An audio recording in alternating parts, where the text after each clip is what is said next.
Hey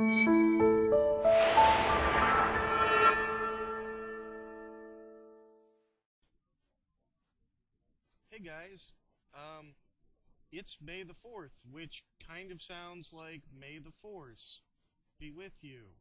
So we've arbitrarily decided that today is Star Wars Day. Why not February the 6th? But whatever. Nobody really remembered that May the 4th was Star Wars Day because we've just kind of arbitrarily decided this thing. Um, So there were no Star Wars videos planned, and Gap was like, hey, does anybody want to make a Star Wars video? And I was like, I'll make a Star Wars video. I like Star Wars, so I'm making a Star Wars video because I like Star Wars. Um, I'm gonna run through a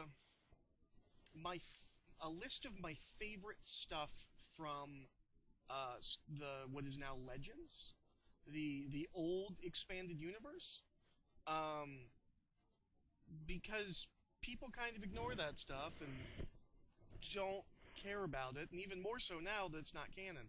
Um, but there's some really great stuff in there, so I'm going to talk about it.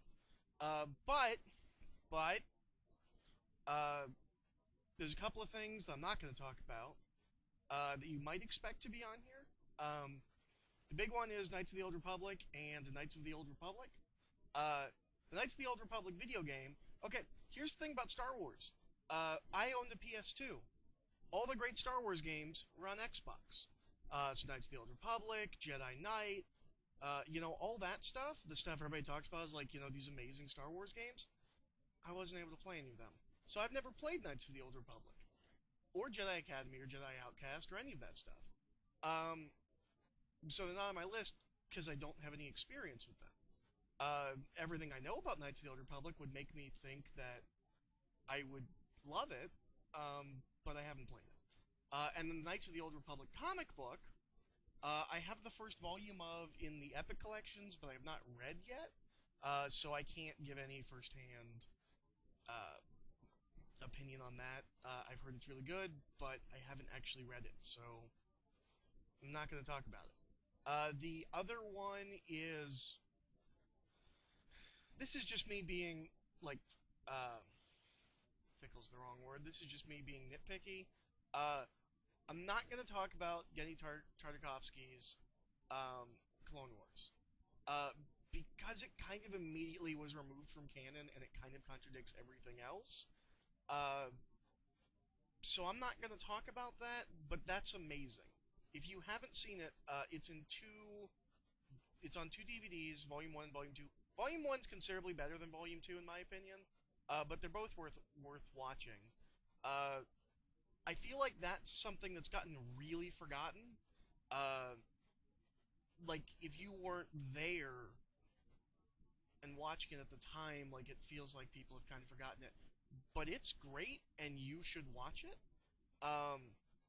I'm sure it's all on YouTube or something, too. The DVDs go in and out of print really weirdly. So, that's fantastic.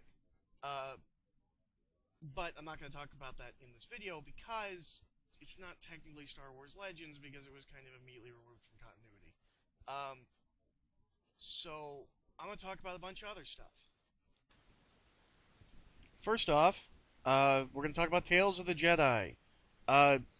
Tales of the Jedi, which is collected into omnibuses, or was. I have the two Dark Horse omnibuses. I don't know. I'm sure Marvel will reprint this eventually. I'm not sure how expensive the Dark Horse omnibuses go for. But Tales of the Jedi is a collection of a bunch of different things. A couple of mini-series, some stuff that ran in Dark Horse Presents. But basically, this was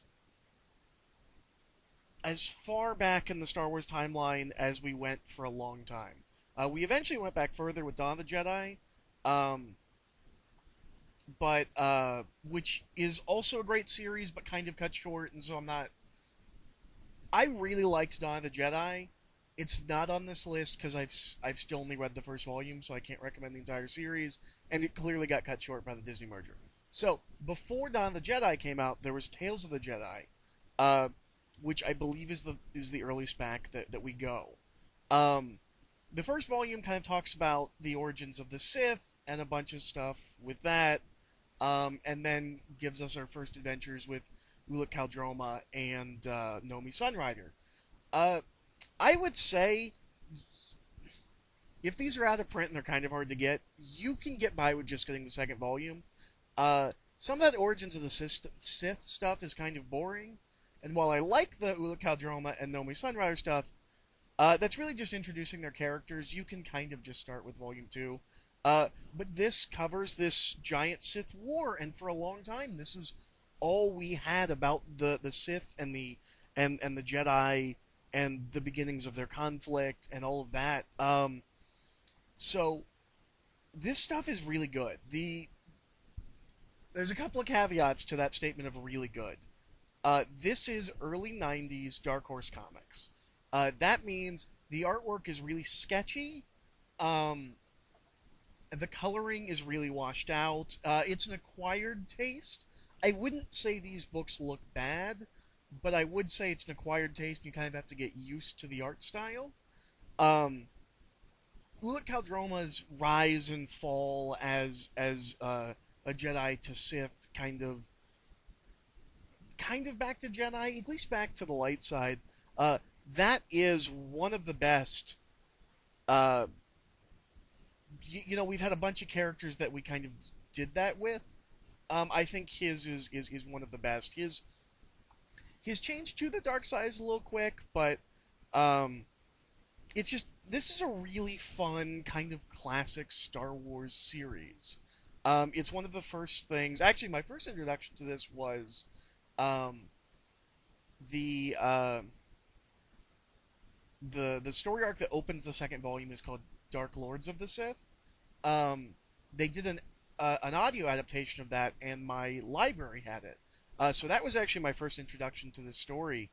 But this is really hardcore, like the prequels.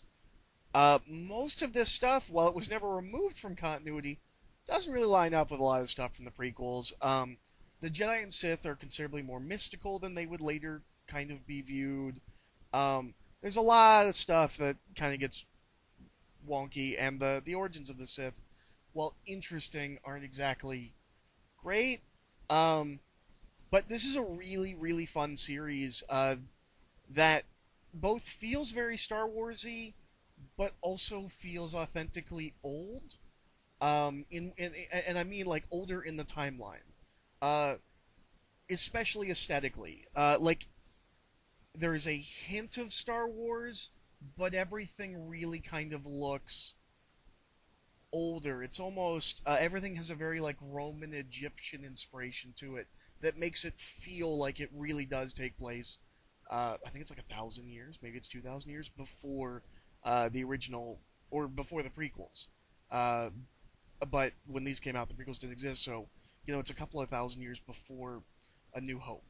So these are really good. I would recommend these. They're a little, they're 90s comics. It's not the 90s comics of like Image Comics. The artwork is more indie-esque, I would say. But it's still 90s it's still 90s comics and the dialogue and stuff. So this is something that if you read older comics and you can appreciate that style, these are really good. And I would highly recommend, if you don't read earlier comics, or if you're not really a comic book person, you're just a Star Wars person, these might be a little hard to get into, but I think they're pretty good and worth checking out if you're of the right sensibilities. Next up is the Darth Bane trilogy, which takes place some amount of time after Tales of the Jedi and the Knights of the Old Republic stuff. I'm not sure how far after this takes place, but basically Darth Bane starts at the last Great War between the Jedi and the Sith. When they're talking about a Great War in the prequels, this is the war they're talking about. And Darth Bane is kind of the last Sith Lord, and he's the one that takes, because if you read Tales of the Jedi, or even what I know about the Knights of the Old Republic stuff, both the games, the comics, there's kind of like armies of Sith, and there's like a lot of Sith. Darth Bane is the person who takes the Sith from being this vast empire to the rule of two, the two people, the master and the apprentice. Uh, these are amazingly written. Uh, if you're interested in the Sith and kind of Sith philosophy, these are fantastic. What I think is so interesting is that the Sith are, as conceived, very 1940s serials villains. They're meant to be kind of mustache twirly. They're the bad guys. They're on the dark side. Um, and these books are able to take that and make it so that I won't say that you sympathize with the lead characters, but you can at least understand and empathize with them. Um, and so these books they're just phenomenal. If you're interested in like the history of the Sith and just kind of that lore, I would recommend these books above anything else. Uh, because they just really get into the ideas of the Sith, and they're really good stories. So yeah, if you haven't read these, you really should. If you're interested in that side of the Star Wars universe, specifically the Sith, because this is kind of all about the Sith. There's a little bit of Jedi stuff, but it's never from their point of view. It's always from Darth Bane and his pupils' point of view. Uh, so yeah, even if this isn't super your favorite part of the Star Wars universe, I would still recommend these, just because they're really good novels. So if you're just kind of interested in, I guess, a darker Star Wars tale, I think this is a really good one to check out. And it's only 3 books, so it's a nice neat trilogy. But I would definitely recommend these books to Star Wars fans.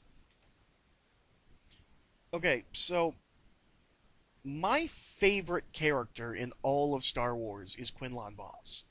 Um, Quinlan Vos has a couple of stories in the comics that came out in between Phantom Menace and Attack of the Clones.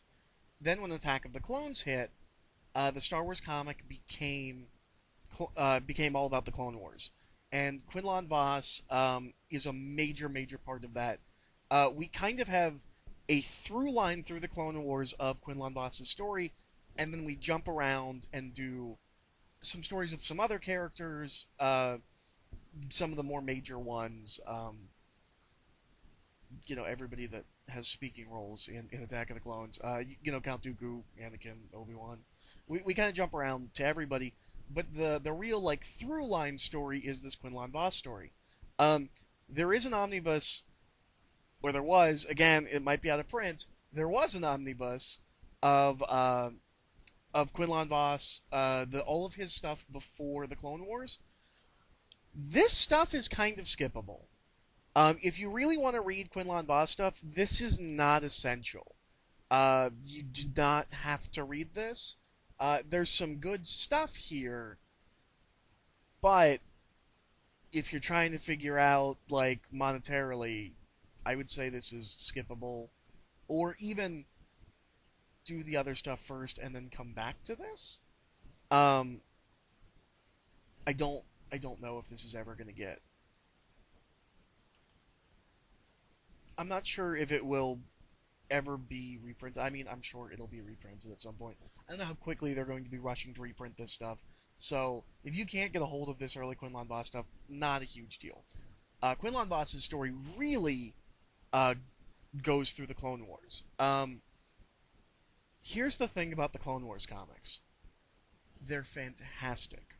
Um, I think that the Clone Wars comics are far and away superior to the Clone Wars TV show.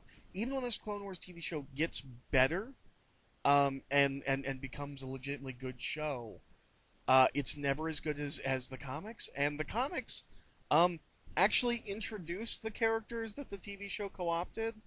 Asajj Ventress and Grievous, they're introduced here and are given backstories. And Asajj Ventress comes from the comics. Like, she was created for the comics, and she has an arc from the beginning to the end of the Clone Wars, um, which now has been completely disregarded because of the TV show. Um, but there's some really great stuff here. He, I'm sorry, not he, Grievous. Uh, his backstory is fantastic. Um, I don't think it's canon now. I'm pretty sure the Clone Wars TV show changed his backstory. Um, but it's really good. The Clone Wars is made up of a lot of smaller stories. But if I remember correctly, they are told chronologically. And then you have the Quinlan Boss stuff that brings it all together. Quinlan Boss is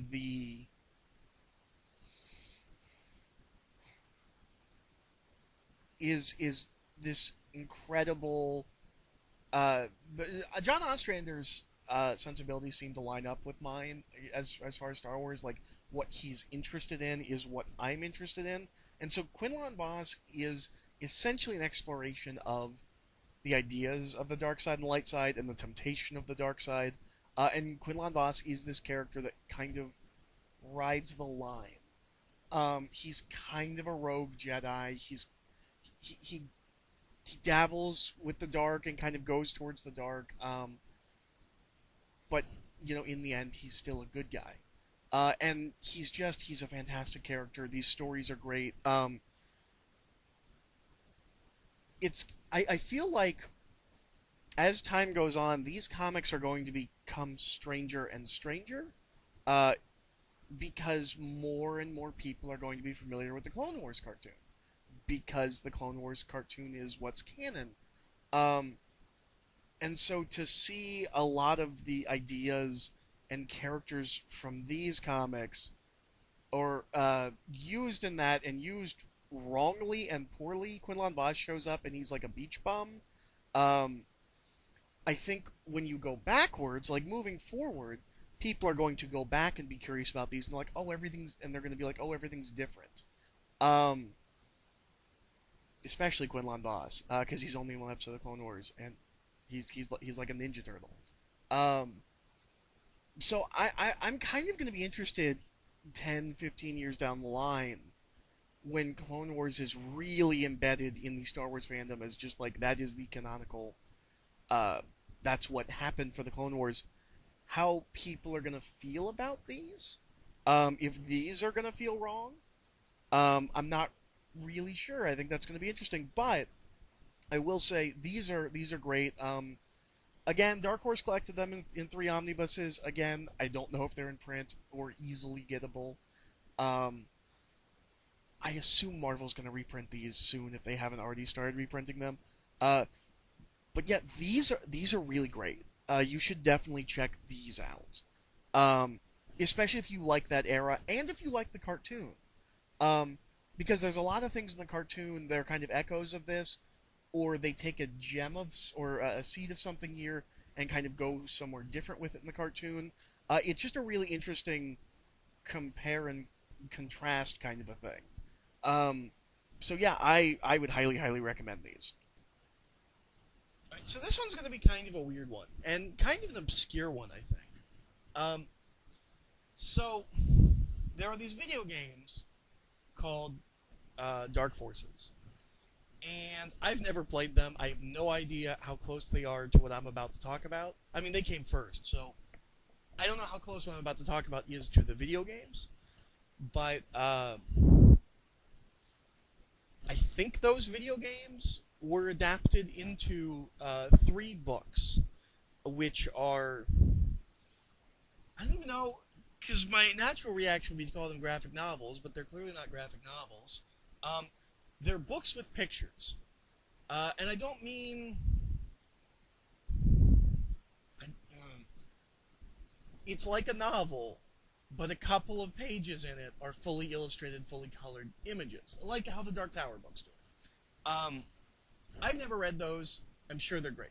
What I'm specifically talking about is the audio adaptation, which is something that we did in Star Wars that we got away from really quickly once kind of the prequels started coming out, is that they used to do audio adaptations of a lot of Star Wars stuff, like the comics, where there wasn't like it wasn't just an audio book. They're full blown radio plays.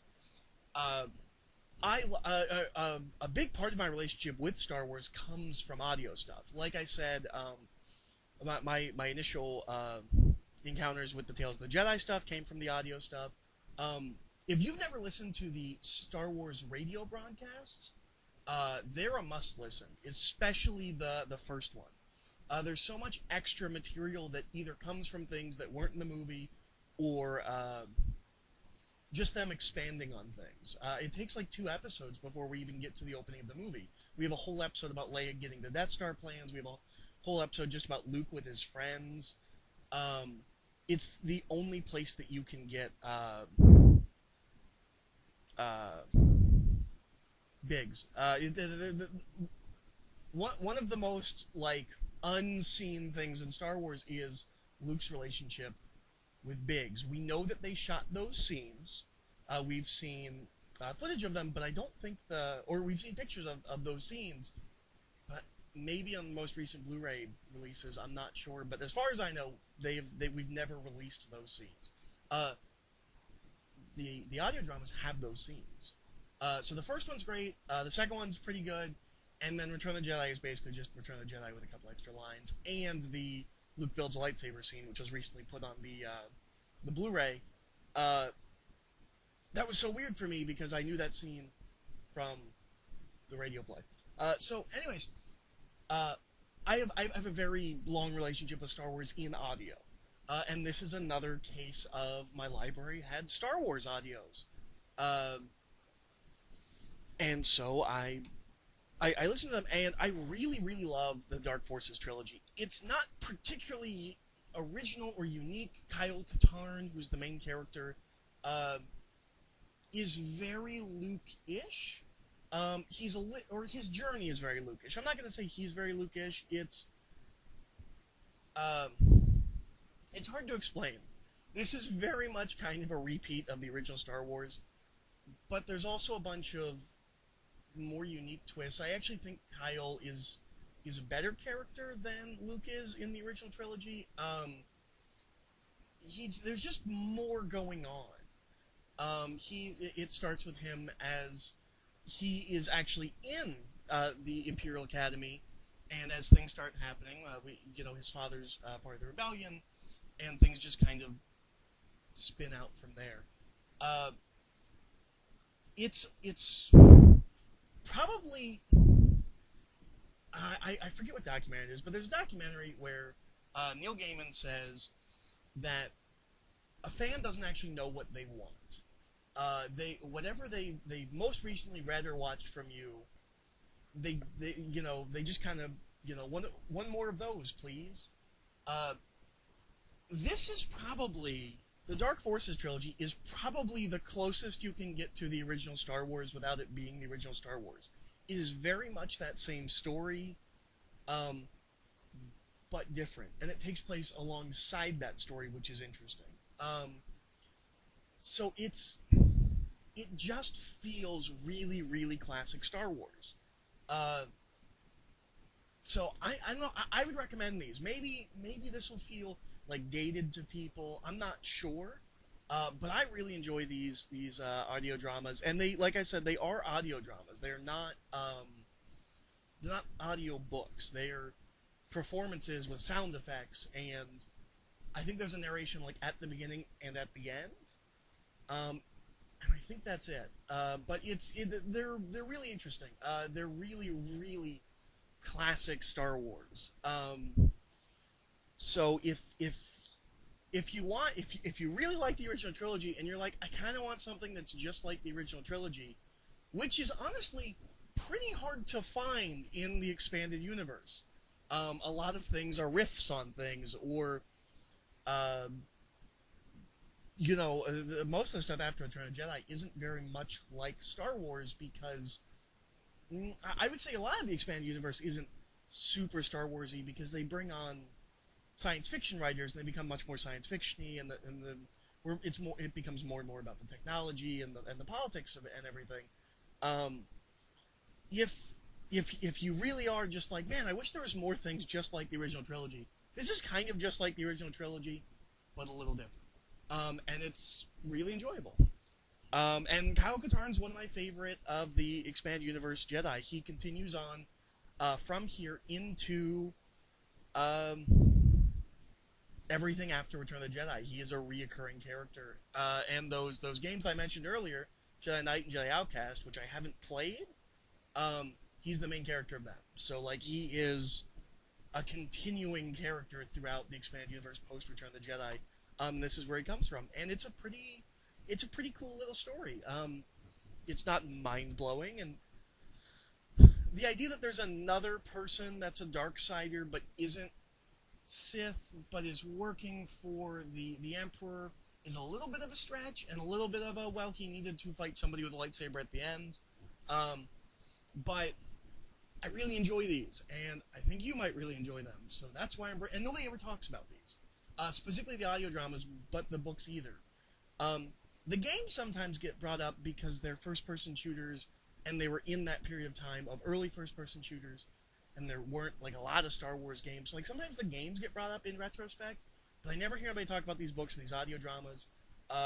So like I said, I can't really vouch for the books. I assume they're pretty good. But specifically these audio dramas, I would highly, highly recommend checking out because nobody talks about them, and it seems like they're forgotten, and I think they're pretty good. Alright, so the last one I'm going to talk about of my loves, I'm going to have a couple lesser recommendations, but of the things that I really love, um, Legacy is it. Legacy, to me, Legacy is the pinnacle of Star Wars. It is the best thing that's ever been done with Star Wars.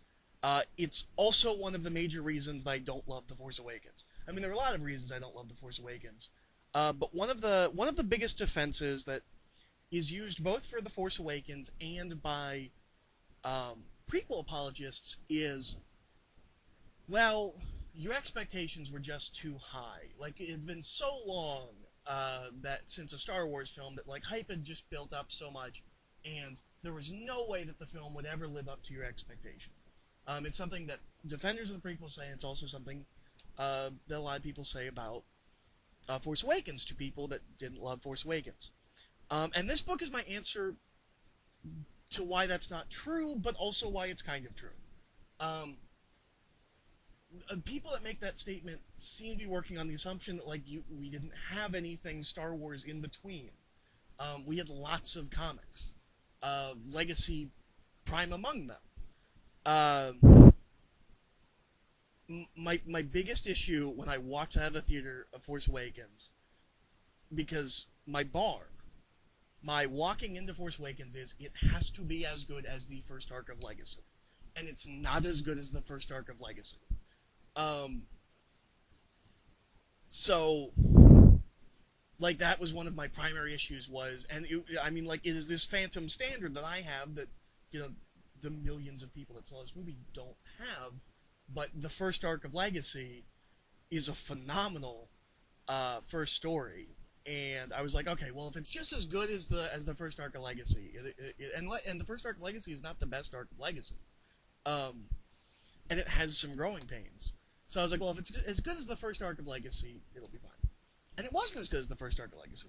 And the first arc of Legacy is kind of confusing because it's issues 1 through 3, and then 5 through 7. It's a 6-issue arc, but there's one issue breaking them up. Because we talked about Quinlan Vos. Quinlan Vos was created by John Ostrander and Jan Duursema. Jan Duursema is an artist. This series was also created by John Ostrander and Jan Duursema. So most of the major storylines are drawn by Jan Duursema, and then we have some kind of, I don't want to say filler because they're not filler, but shorter stories. They're drawn by other artists, and then Jan Duursema always comes back and does the big major arcs. So I just assumed she did the first 3 issues and wasn't able to do issue 4 in time, so they put out a one-shot. called Noob, which is amazing.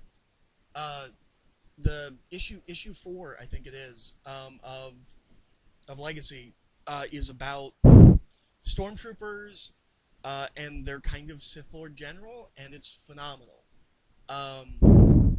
Legacy is both incredibly traditionally Star Wars and something completely new and different. You are following rebels fighting against an empire. You are following a Skywalker. But, everything's kind of completely different. The empire is an empire of Sith. And the actual empire, there's a lot of backstory to this. And it's never really a problem because it jumped so far ahead. It's like 200 years after the latest, whatever the expanded universe. All of the books with Luke and Han and Leia, they go to a certain point, and this is like 100 years, 200 years after that point. So it was intentionally designed to be like a fresh start, kind of like Star Wars, where like so much stuff had happened. And so you have like an issue 0, or maybe it is even the first issue, where we real quick are like, okay, this is kind of what's happened.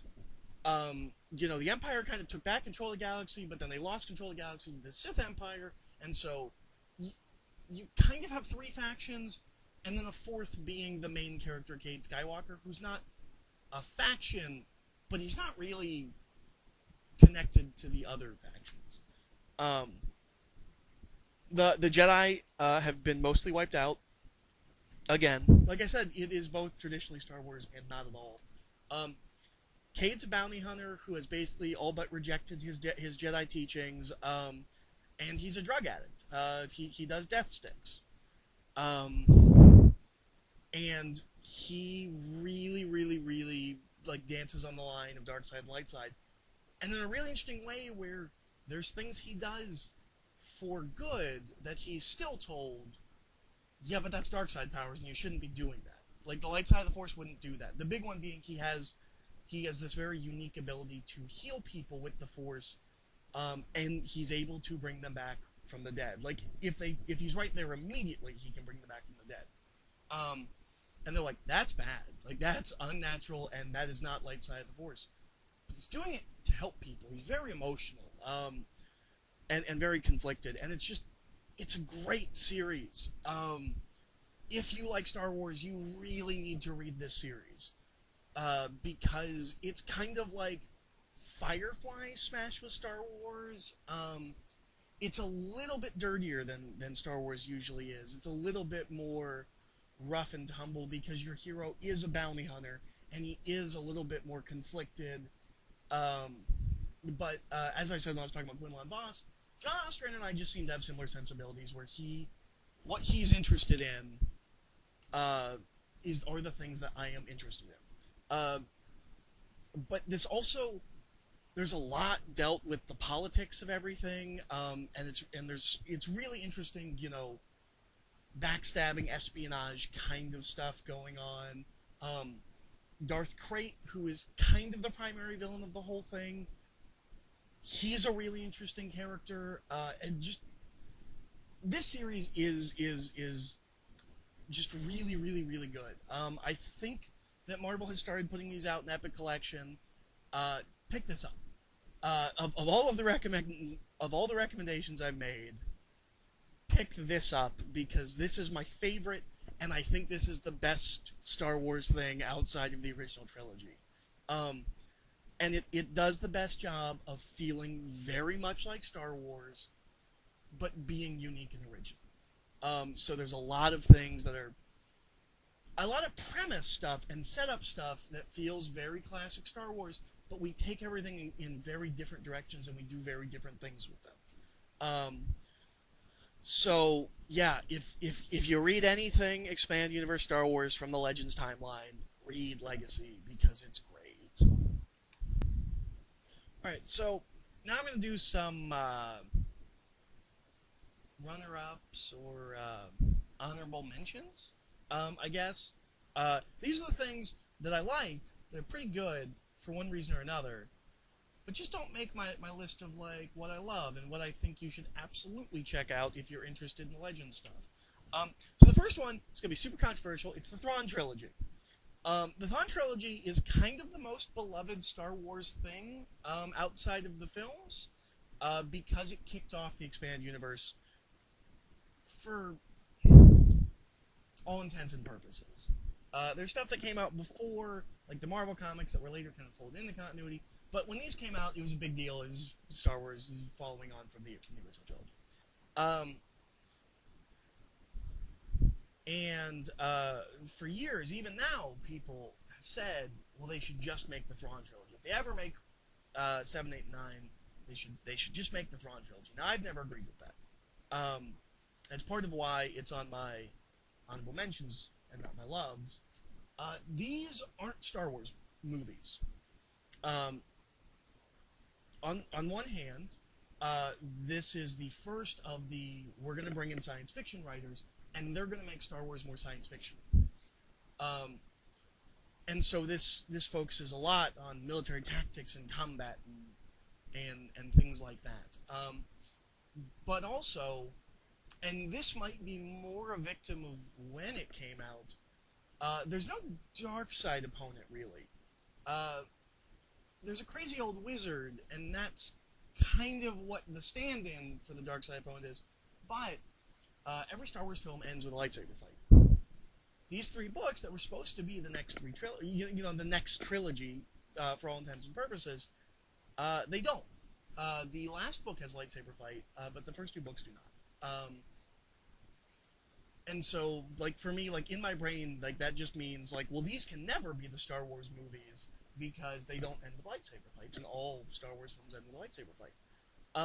I like the Thrawn trilogy. I like it a lot. I think Thrawn's a great character. Certain choices made with Luke Skywalker that I don't 100% agree with.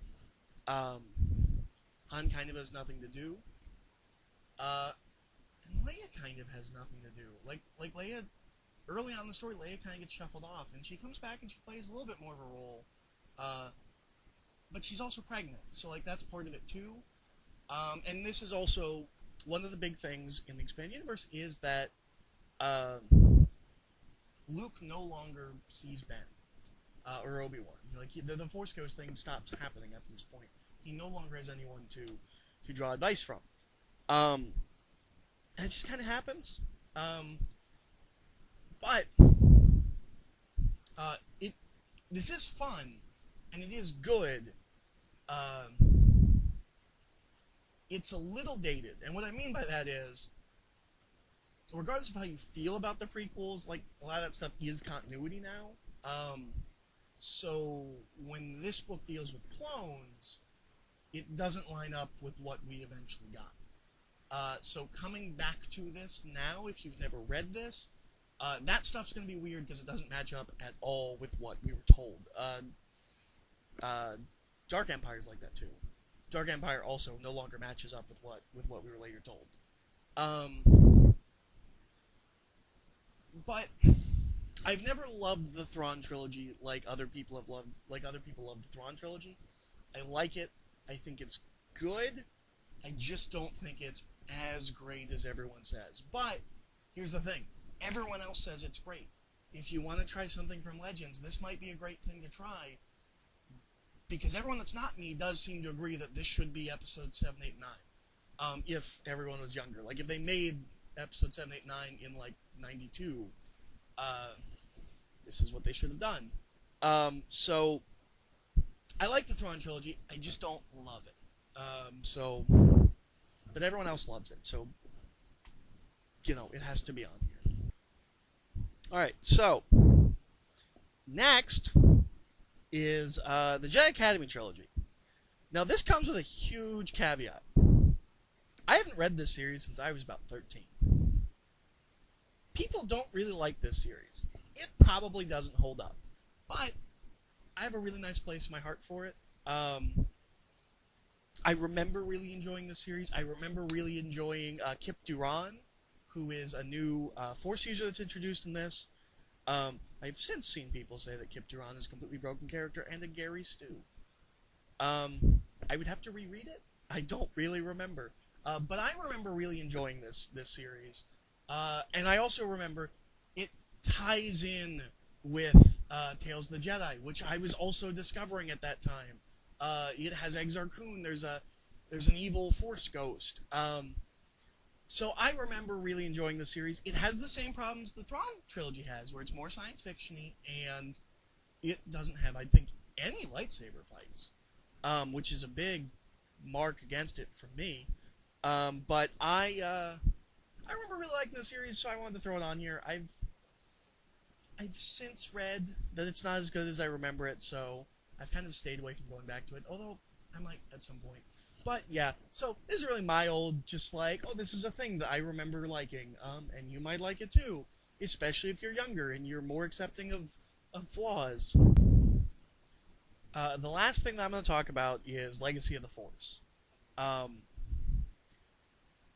Legacy of the Force is the series that makes EU fans go, huh, about Force Awakens.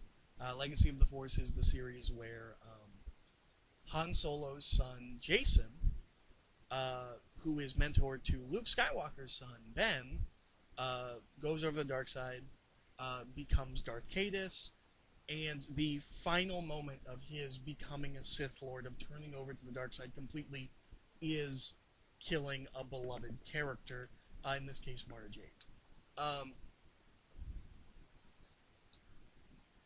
It's just, kind of similar. But I enjoy Legacy of the Force. I don't love Legacy of the Force. Legacy of the Force is, I mentioned in the previous two, like, oh, well, they kind of get a little science fiction-y. These really spend a lot of time on politics and a lot of time on military strategies, and I just don't want that from Star Wars. There are other series for that. Star Wars has imaginary, like, military rank rising. Like, oh, you did one cool thing, you're a captain now. Oh, you did another cool thing, you're commander. It Star Wars isn't militaristically real. And so, like, I kind of push back against that in my Star Wars. And these books have a lot of it. The other thing about this series is, well, there's two other things. First one is it has 9 books. It should be 3. I think if this was 3 books, I think if this was a trilogy, it might be the best Star Wars EU novel trilogy. 9 books, it feels really stretched. Still a good story, just stretched a little bit too thin. And Karen Traviss writes books 2, 5, and 8? Yeah, 2, 5, and 8. Karen Traviss hates the Jedi and is obsessed with the Mandalorians. So, in the second book of each 3, we bring in a Boba Fett plot, and we kind of talk crap a lot about the Jedi's beliefs and the Force and stuff. And it's just very strange because it's not in the other 6 books. Like, the Boba Fett plot does not affect the other 6 books at all. It only comes into play in Karen Travis's books. Which, again, if this was a trilogy where each of these authors had written one of these books, you could have had the Boba Fett thing just in that second book, and it would have made more sense and felt more contained because it was just that second book, instead of randomly, books 2, 5, and 8 have this major Boba Fett plot. But I do enjoy this series. I've not read Fate of the Jedi, which is the follow-up 9-book series. I think 9 books is too much to tell this story. I think these books are too long to be Star Wars books. I think this could have been a really good trilogy. But it's still a good story. The only thing about this series is you might want to at least read the Wikipedia page for the New Jedi Order. I don't particularly care for the New Jedi Order. I think it's too dark and cynical for the Star Wars universe. and it's 19 books. Uh, so to read this, you kind of have to know some of the stuff from New Jedi Order. So I would recommend going and just kind of like wikiing the New Jedi Order and seeing like the major events because they are important to this, especially what happens to Anakin, and things like that. So that's really one of the major reasons. That's one of the major things I would say with a clause on this is I don't think this is super accessible to new readers. I would recommend going and getting a little bit of information on what happened before this. But I think it's a fun series. I would actually for this series I would actually recommend getting an audiobook. The audiobooks are abridged. I think all Star Wars audiobooks are abridged except for one recording of the Thrawn Trilogy. So if you can find these on audio, I might recommend. I mean, I don't know what they cut out, but I might recommend doing these on audio. Maybe that gets rid of a lot of the stuff that slows down the plot. But this is. Oh, and the hero, kind of at the end of the day of this series, is Jaina Solo, who's Han Solo's and Princess Leia's daughter. So female protagonist. She's not the main character of the entire series, but her and Jason are kind of the main conflict as the series goes on. So yeah, I spent over 40 minutes talking about Star Wars Legends. I hope you enjoyed it.